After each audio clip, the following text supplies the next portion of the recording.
Excited to be here again. Certainly had a great week of practice. Our players are excited for the opportunity to play in what we always say is one of the greatest sporting events in all of college football. I think the history and tradition of the SEC speaks for itself. I know being a South Georgia boy growing up, it was probably the biggest game you look forward to seeing every year because the champion of this conference has carried itself well for many years, especially in the public eye. So our players have earned the right to be here. We're excited. I got a lot of respect for the LSU team that we're about to play. I think Coach Orgeron and his staff have done a tremendous job. Number one, recruiting, but also developing the players they have into a system that really fits what they do. So got a lot of respect for him, and looking forward to an awesome game and an awesome atmosphere. Thank you, Coach. If you have a question, raise your hand. Mariana and Kelly will get a microphone to you. We'd ask that you give your name and affiliation. Questions for Coach?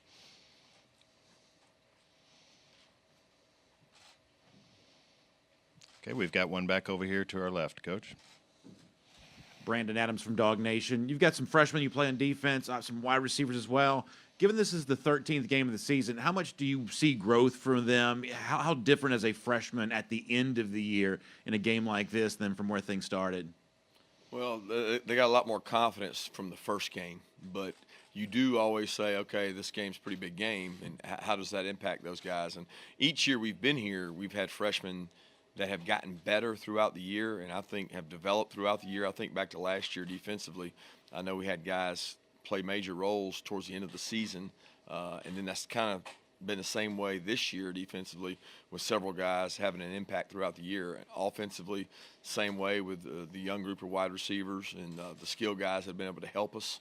I think that's big, but when you play in the SEC and you play these week in and week out really tough, hard-fought games, those guys have gotten accustomed to these kind of battles throughout the year.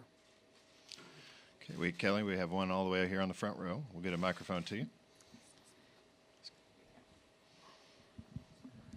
Murray Poole, Bulldog Illustrated. Kirby, I know Chase and Jefferson down the field, two great receivers, but a lot of times Joe Burrow likes to dump it off to Clyde, Herrien, and so what kind of pressure is that going to put on your defensive backs and linebackers to defend that well when they like to throw to him the little short pass and make big gainers out of the backfield?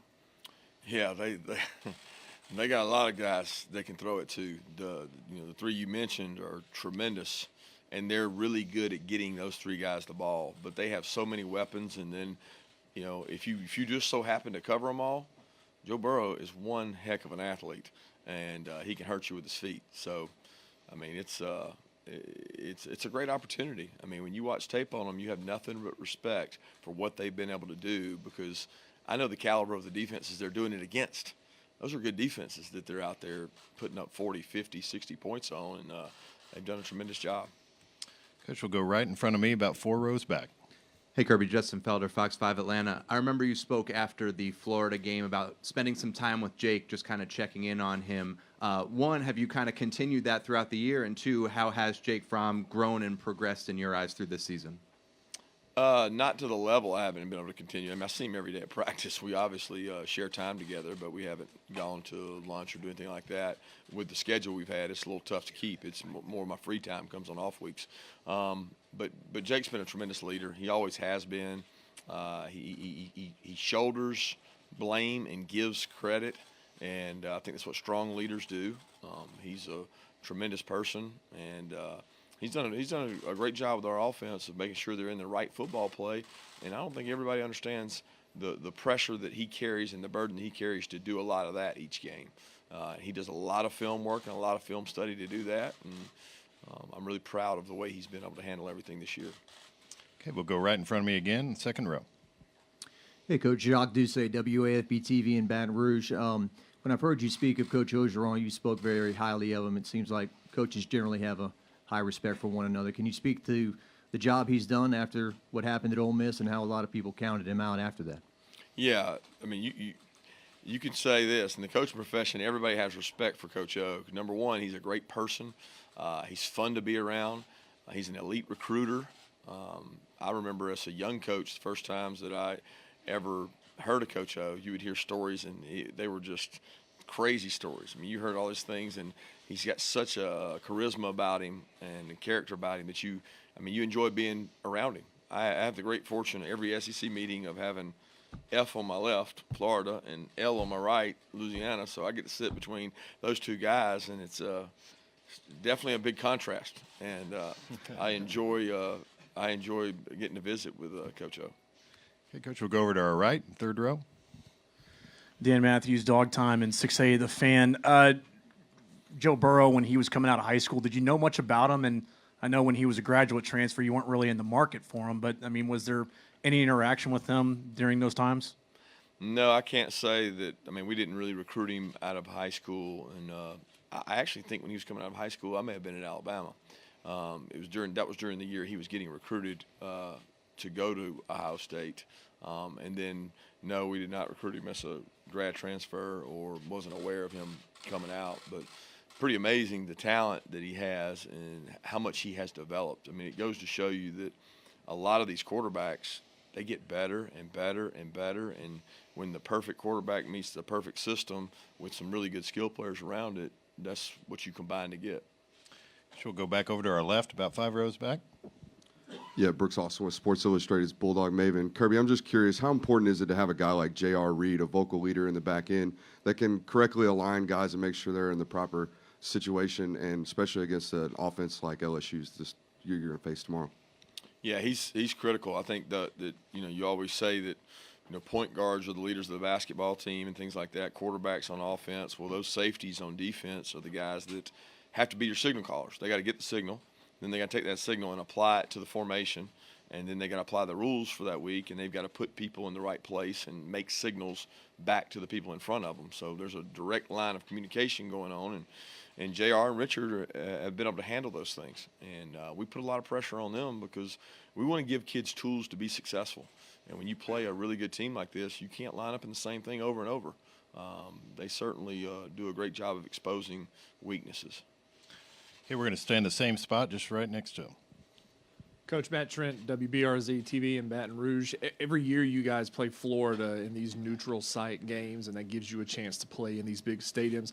How much of an advantage do you think that has for this game, especially since LSU hasn't played a neutral site game this year? Yeah, last time I checked, LSU plays in some big stadiums. So, I mean, they play in Tiger Stadium. They get to go play in Jordan-Hare Stadium. They get to go play in Tuscaloosa. They play in some incredible venues. I get your point about neutral site, but, I mean, would you rather play in a neutral site game or would you rather play on a road game in the SEC? I think neutral site games kind of even things out. It's not the same level of crowd noise that you have. I've always thought in Jacksonville, neither team had to deal with real crowd noise because it's not all of one or all of the other. And that to me is tougher. I mean, it's tougher for us to play at home defensively because we communicate a lot and it's really loud. When we go on the road, it's tougher on offense. When you go to neutral site, I mean, yeah, it can get loud, but it's not to the point that it affects the game as much, in my opinion. Okay, we'll go over here to the right, about midway back. Kevin Feigl, WRDW in Augusta, Georgia. How much weight do you put in your guys having experience playing in this game and this atmosphere and even a playoff game? Yeah, I don't know that you put weight in it. I just think when you play in the SEC, the games you play in, you put LSU plays Texas. The atmosphere for that game. The LSU goes through the gauntlet of their season. We go through the gauntlet of our season.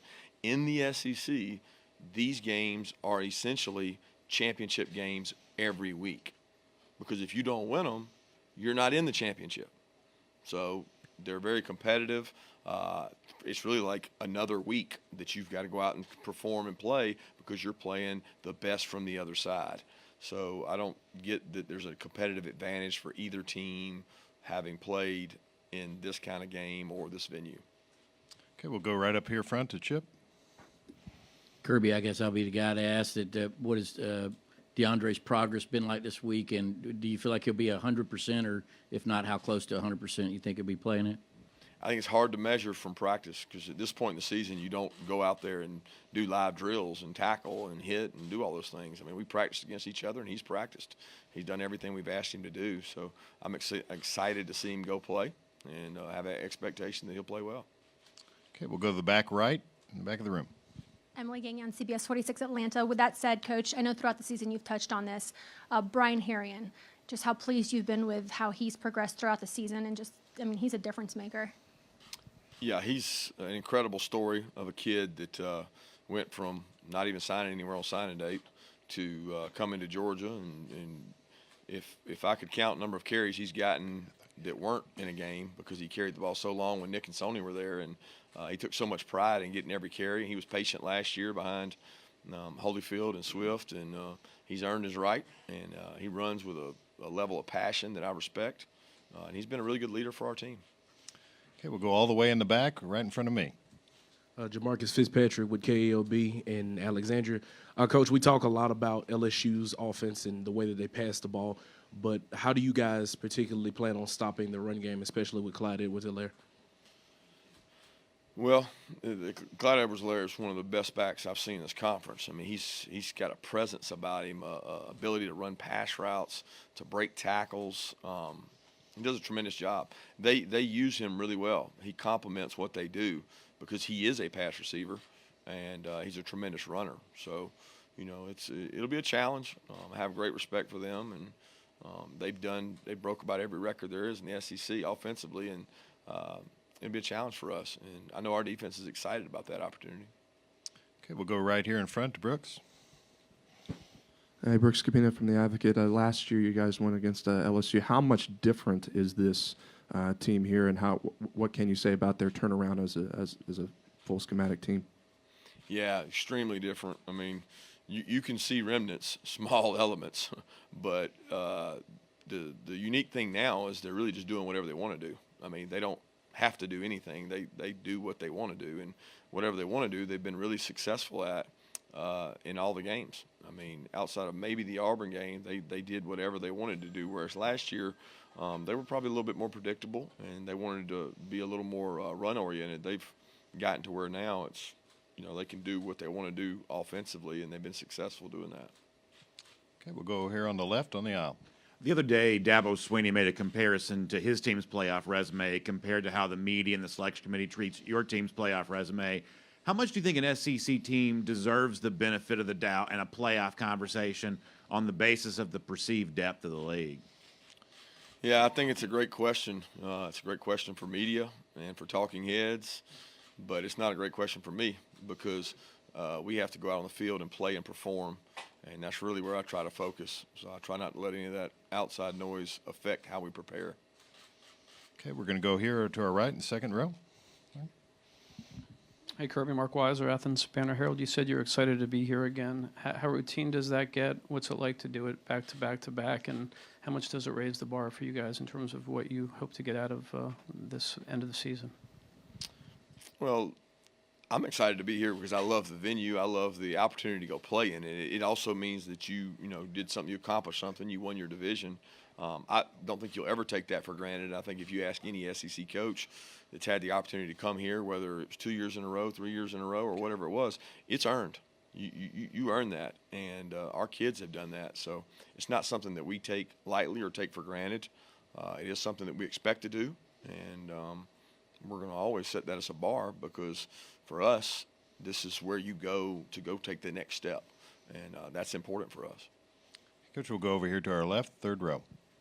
Herbie Jed May, Macon Telegraph. Now that you're at this point in the season, looking back, how much did that loss to South Carolina and adopting a playoff-type mentality after that, how much, if any, did that help you guys get to this point in the season, and does it help you tomorrow at all?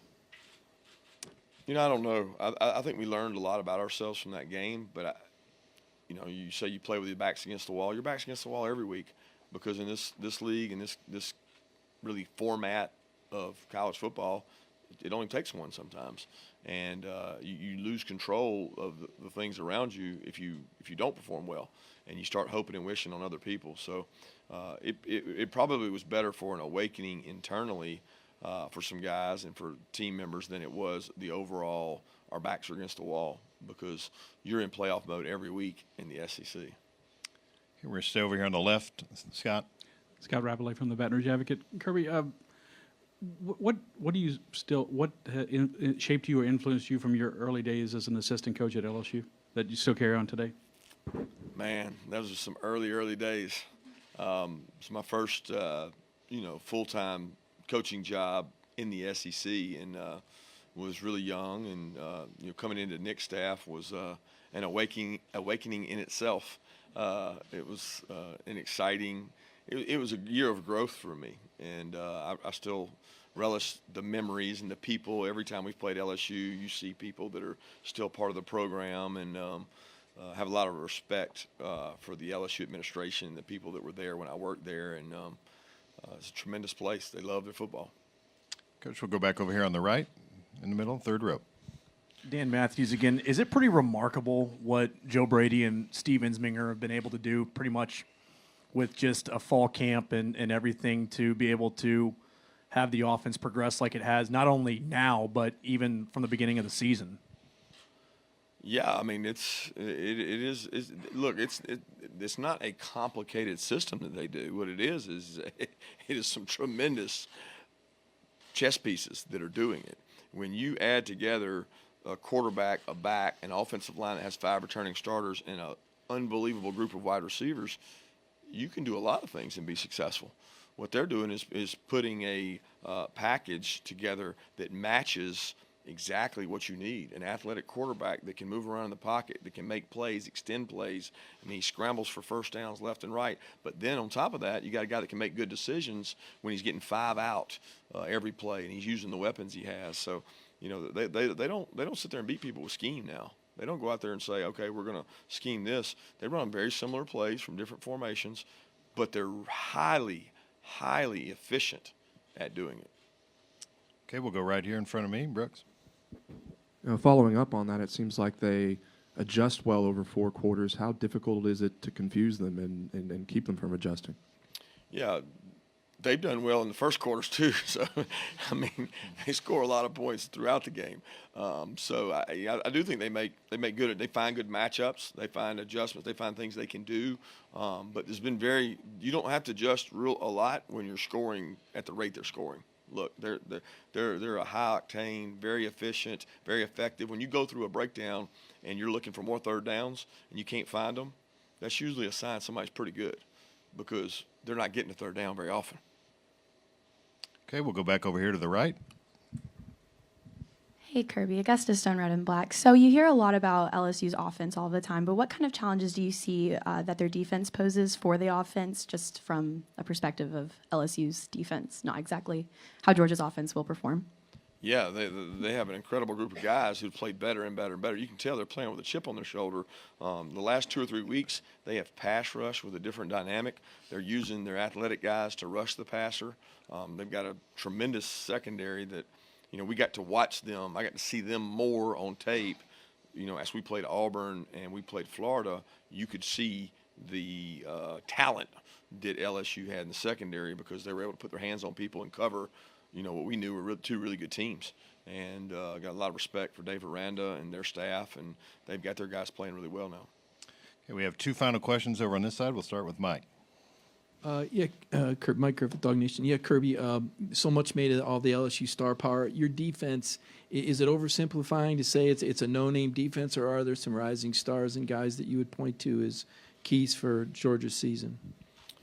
Yeah, people have kind of said that about them. I don't think there's not that dominant personality or dominant player, but there's a lot of good football players that buy into it, and we play a lot of guys, so it's easy to kind of label it a no-name type defense. But I think they play so well together. They play so hard. They buy into the game plan, and they're unselfish. I mean, there's a lot of guys that have been unselfish. There are some talented young players on it that I think are going to be really good.